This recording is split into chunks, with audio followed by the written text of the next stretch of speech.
Olá pessoal, nessa apresentação eu vou mostrar para vocês a comparação entre o LCC, análise do ciclo de vida, de um guindalto e o custo de locação para determinar qual a melhor opção para esse cenário específico. Meu nome é Eduardo Fleck, eu sou engenheiro de manutenção pela Samarco Mineração. Samarco é uma empresa de capital fechado que atua no segmento de mineração, é uma joint venture de propriedade da Vale e BHP. Ela possui 3 complexos principais, que é o complexo de Germano, os minerodutos que saem de Germano e ligam até o complexo de Ubu. O objeto desse estudo se localiza na estação de Matipó, é uma estação de bombeamento intermediária do mineroduto. A estação de bombeamento de Matipó possui uma variedade de equipamentos, entre eles alguns que se localizam na parte externa, que não apresentam uma opção de movimentação por pontes rolantes ou similares, apresentam um caráter de operação contínua, 24 horas por dia, 7 dias por semana, assim como a planta de Germano quanto a planta de Ubu, fica isolada do restante das plantas e possui um tamanho diminuto, não possui tantos funcionários nem tantos equipamentos para ter uma disponibilidade, uma gama de recursos. Um guindalto, como todos conhecem, é um veículo dotado de braço hidráulico capaz de realizar o içamento de cargas e transportar materiais, sendo ele crítico para a execução das manutenções e atividades rotineiras da planta de Matipó, assim como para várias vezes para o restabelecimento das operações do mineroduto ou para o atendimento de algum plano de emergência do mesmo. As análises realizadas se dividem em duas, sendo a parte quantitativa, na qual nós utilizamos o Life Cycle Cost, o LCC, que serve para avaliar os custos atribuídos ao ativo ao longo de sua vida útil, tanto o CAPEX quanto o OPEX, elaborando um custo anual equivalente e determinar a data ótima de substituição. E uma análise qualitativa, verificando outros aspectos que fogem da teoria padrão da literatura, porém devem ser levados em conta quando se avalia as condições em que nós estamos trabalhando, um caso real. Algumas premissas que nós adotamos. A atualização de todos os valores que foram utilizados foi por meio da calculadora online do Banco Central. Nós aplicamos taxas de desconto e oportunidade que foram definidas pela gerência financeira da própria Samarco para garantir uma taxa mínima de atratividade em todos esses projetos. E a comparação buscou avaliar a aquisição versus a locação. Então, nesta comparação, nós nos restringimos a avaliar um veículo e implementos novos. Não atuamos em mercados seminovos, usados ou recondicionamento de equipamentos com vida útil expirada. Todos os valores históricos utilizados, eles fazem parte do consumo da empresa, assim como os fatores de depreciação, revenda, entre outros que não são fixos da literatura e podem variar dependendo do ativo ou da empresa analisada em questão, para caso vocês desejem utilizar essa metodologia em algum outro lugar.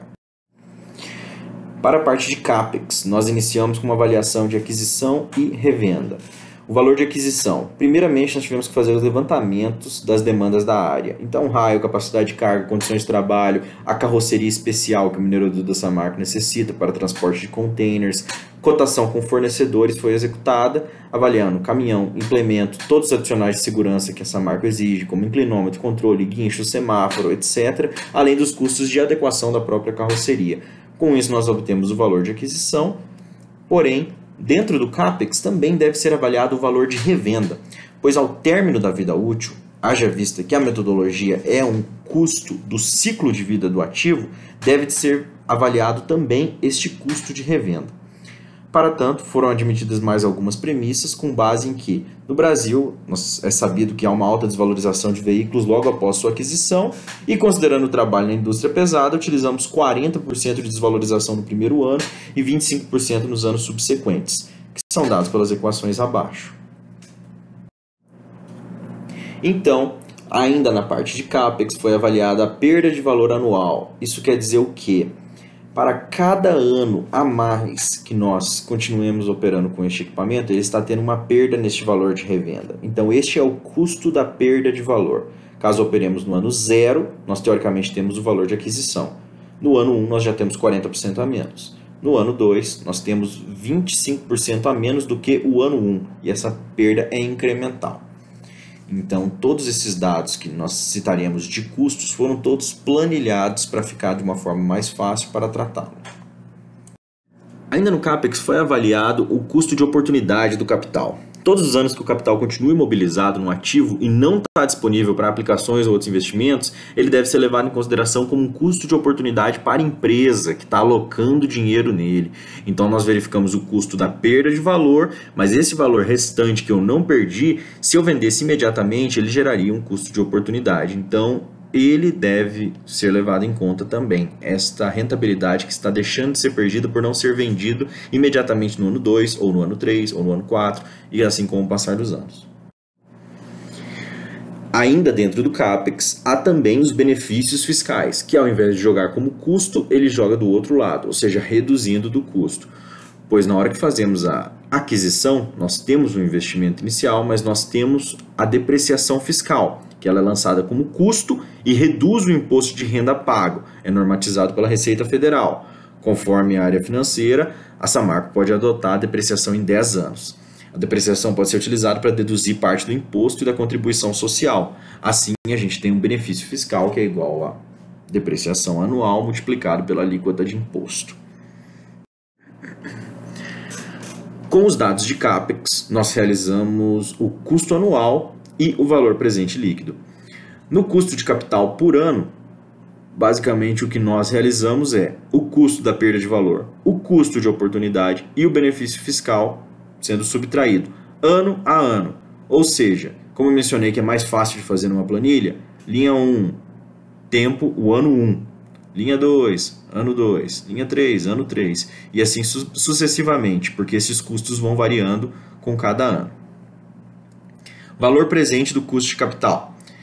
Com esses custos de capital estarem definidos para todos os anos vindouros, a gente aplica a fórmula do valor presente. Recapitulando, aquela taxa de desconto, taxa mínima de atratividade, cada um destes anos que foram informados possuem um valor diferente caso seja valorizado para hoje, caso seja calculado para hoje. Então ele é trazido a valor presente com a fórmula ao lado. Assim, após toda a avaliação destes valores de CAPEX, é necessário de realizar o custo anual equivalente de CAPEX, utilizando o valor presente, a taxa de desconto e realizando os cálculos ano a ano, para verificar os impactos de CAPEX ano após ano. Após a avaliação dos valores em CAPEX, é necessário também observar o OPEX destes caminhões. Iniciamos o estudo com a manutenção e algumas miscelâneas. Nos custos de manutenção, nós utilizamos o histórico de 2008 a 2018, que é as informações que nós já tínhamos no banco de dados com alguns guindaltos que estavam na mesma situação, operando na mesma planta, para verificarmos o fator de degradação. Então, nós utilizamos a equação em que nós avaliamos que o custo de manutenção está relacionado ao valor de aquisição do ativo, um fator inicial de manutenção do ativo novo. Nós utilizamos a boa prática do RAV, Replacement Asset Value, que estabelece que 2% é considerado um custo ótimo de manutenção. Esse custo foi até calibrado no fim da análise porque fomos mais conservadores anteriormente, então decidimos ser mais arrojados para verificar os resultados. Então utilizamos esses 2%. O fator de degradação, que eleva o custo de manutenção anualmente. Pela base histórica, nós encontramos 11,37%. Cabe lembrar que não é 11,37% ao ano. Se verificarem na equação, o valor de 11,37% está multiplicando o tempo e sendo somado ao número 1 para depois multiplicar. É uma fórmula similar aos juros simples. Os custos de combustível e impostos foram valores históricos anualizados e tratados com base na calculadora de inflação, utilizando o valor médio. Para o valor presente do OPEX e o custo anual equivalente, foi feita a mesma metodologia do CAPEX, porém utilizando os custos de OPEX. Porém, os custos de OPEX não se restringem a apenas manutenção, combustíveis e impostos. O que foi verificado é o seguinte: como o objeto do estudo é comparar a aquisição com a locação, nós necessitamos de comparar também o custo de um operador, haja visto que a locação de guindaltos na Samarco inclui um operador. Porém, quando nós adquirimos o veículo, nós iremos liberar alguma mão de obra nossa para operá-lo enquanto ele estiver sendo utilizado. Especialmente na estação de Matipó, não teremos operadores dedicados. Serão os próprios executantes que estarão também fazendo este trabalho. Então, inserimos também o custo da mão de obra, para garantir que a análise seja imparcial. a equação é muito simples, que é basicamente o cálculo do custo de um operador anual, ou seja, 365 dias vezes o número de horas de operação por dia, neste caso nós definimos 4 horas, o salário base e os encargos trabalhistas dividido pelas 220 horas do mês. Para o custo de OPEX do ano, então foi o somatório do custo de manutenção, o custo do operador, o custo de impostos e o custo de combustível, todos anualizados, é feito ano a ano este cálculo, de novo sendo inserido na mesma planilha. A diferença que temos especificamente para esse caso, que nós tivemos que levantar, é o custo da indisponibilidade. Normalmente nessas análises de LCC a gente pode levar em conta o lucro cessante, para caso a gente tenha uma disponibilidade que está degradando ao longo dos anos. Porém, esses equipamentos não estão diretamente ligados à produção. Então, muitas das vezes, se eles estiverem quebrados ou não, eles não terão impacto. Mas eles são equipamentos necessários para retomar a produção caso os equipamentos produtivos entrem em manutenção. Assim, nós encontramos um certo empecilho no como faríamos essa análise. Então, decidimos estimar um valor horário de indisponibilidade. Esse valor foi avaliado ao longo dos anos, unindo com os dados de disponibilidade históricos até conseguirmos calibrar este modelo. Então, nós pegamos basicamente da disponibilidade em si, que é uma combinação do MTBF com o MTTR, tempo médio entre falhas e tempo médio para reparos, e estimamos esse tempo médio entre falhas inicial com base nos caminhões que nós já tínhamos histórico, em toda aquela evolução de manutenção, e utilizamos a equação exponencial, idem para o MTTR, com o número de falhas no ano T, saindo da equação do tempo de operação anual dividido pelo MTBF daquele ano T. Com esse tempo total de falhas, podemos calcular o custo horário com o custo horário da indisponibilidade, encontrar o custo da indisponibilidade para cada dado ano. Então, teríamos uma evolução gradativa ao longo dos anos, acompanhando e calibrado este modelo com os dois guindaltos que já operaram na estação de bombeamento em Matipó, em condições muito semelhantes e como eles evoluíram ao longo de 10 anos. Então, consideramos a base histórica bastante robusta para essa análise. Com todos esses custos levantados, ou seja, de CAPEX, de OPEX e o custo que nós chamamos de KIDF, que é o custo da indisponibilidade, nós conseguimos achar o custo anual equivalente total do ativo novo e encontrar o ano ótimo, que pode ser visto no gráfico à direita. Esse conclui a parte do estudo de LCC para podermos então entrar na comparação com a locação.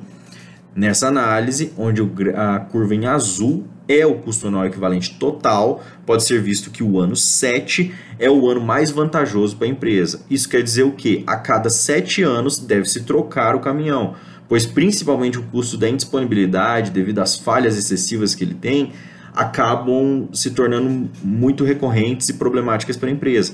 Esse é um dos motivos da estação de Matipó ter utilizado 2 caminhões no passado. Um começou a não ser mais confiável, então eles adquiriram outro e estavam com os 2 em manutenção, e o custo de manutenção do mais antigo estava ficando extremamente elevado. Por isso que surgiu a necessidade dessa substituição e foi avaliada essa possibilidade de comparar com a locação.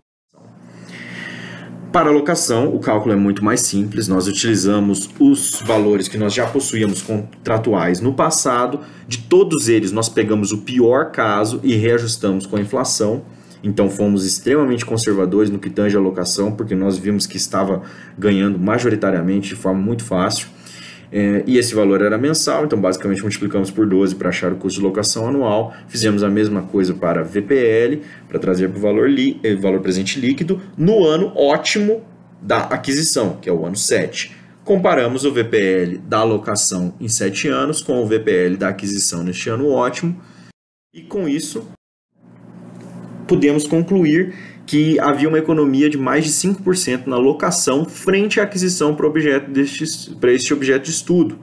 Apesar disso, nós decidimos prosseguir com a análise qualitativa, porque apesar de ter vencido, já que nós já havíamos previsto que iríamos fazê-lo no início, então nós começamos a levantar algumas hipóteses. Por exemplo, se o contrato de locação acontece alguma reviravolta e ficasse 10% mais caro do que o maior valor já registrado na empresa, ainda assim o payback seria num período de 4 anos. Como o período ideal de substituição do ativo é de 7 anos, é muito arriscado para justificar essa aquisição, porque qualquer sinistro que não foi estimado poderia gerar um prejuízo. Ademais, adiciona-se ao fato de a empresa utilizar outros equipamentos de içamento nos complexos industriais. Então, caso fosse uma linha nova no contrato, poderíamos ter uma redução de valor e tornar a locação ainda mais atrativa. Muito obrigado, pessoal!